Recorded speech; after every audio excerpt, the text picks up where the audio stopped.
get on the tracks.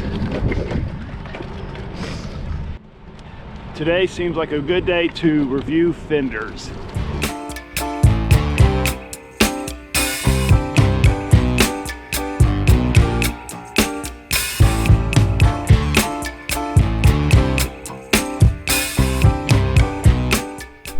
All right, let's take a look at the Velo Orange Zepplin Fenders.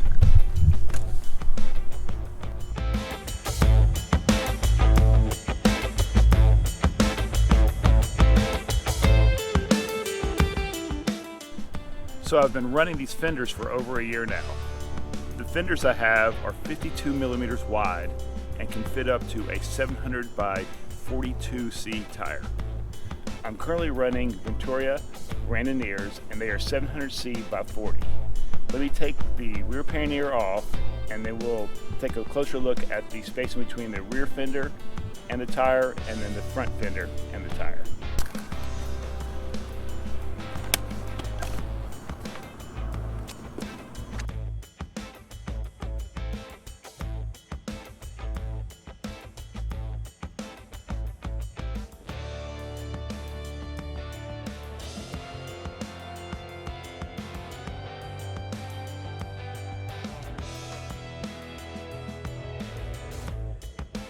I like to run the tire as close to the fender as I possibly can. So let's take some measurements. This is the rear tire and the rear part of the fender.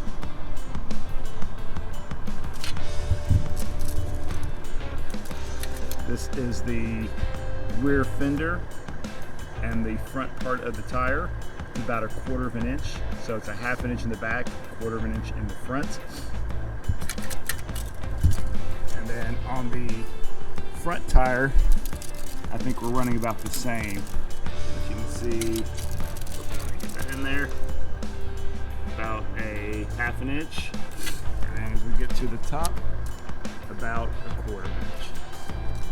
The bevel on top of the fender gives it a nice Art Deco look. The bevel, or Zeppelin profile, as Velo Orange calls it, might be here for strength or tire clearance, or it might just be aesthetics.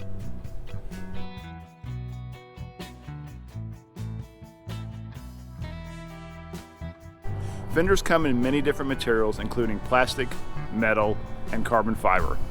The Velo Orange fenders are made out of lightweight aluminum and come in your choice of either black or silver.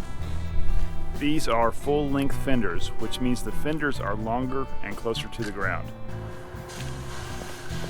The front fender measures 120 centimeters or 47.2 inches. I'm currently running the front fender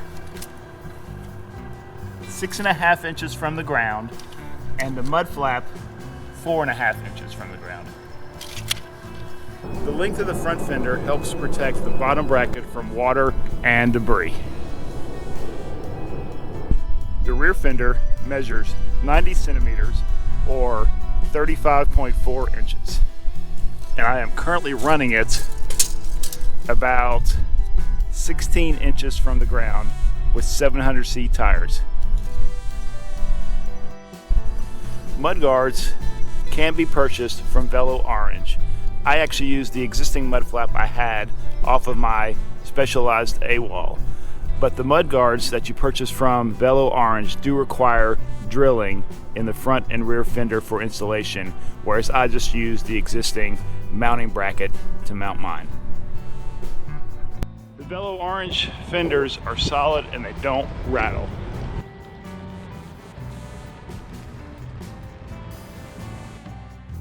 Things that make the Velo Orange fenders so substantial and solid are the 5mm fender stays.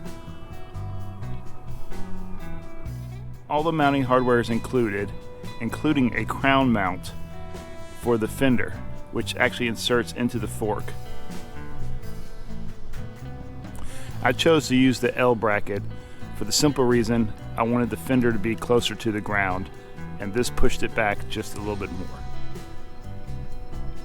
Now with the Velo Orange fenders, you do have to do some modifications. I'll take a minute and point those out to you. One of the things that you have to modify are the fender stays. They're one length and you do have to cut them down to size. And then in the back, I had to cut them as well. As you can see, these are still a little bit long, but I just left them as is. Another thing that you'll have to do is you'll have to drill a hole for the rear fender to mount to the bike. Now it does come with a hanger if you want to use that option. I chose to drill a hole, and then as you can see, there's also a spacer there as well to bring the fender closer to the tire. The fenders will come with everything you need to install them successfully, including these funky little mounts for the fender stays. The Velo Orange Zepplin fenders are a quality fender. Unfortunately, quality does come at a price. I originally purchased these fenders for $89 and now they list at $95. I give the Velo Orange Zepplin fenders 5 out of 5 stars for solid construction and good value. Well, that's it. Thanks for watching. If you find this relevant, give me a thumbs up. If you want to see more, subscribe. I appreciate it. Thank you, and ride safe.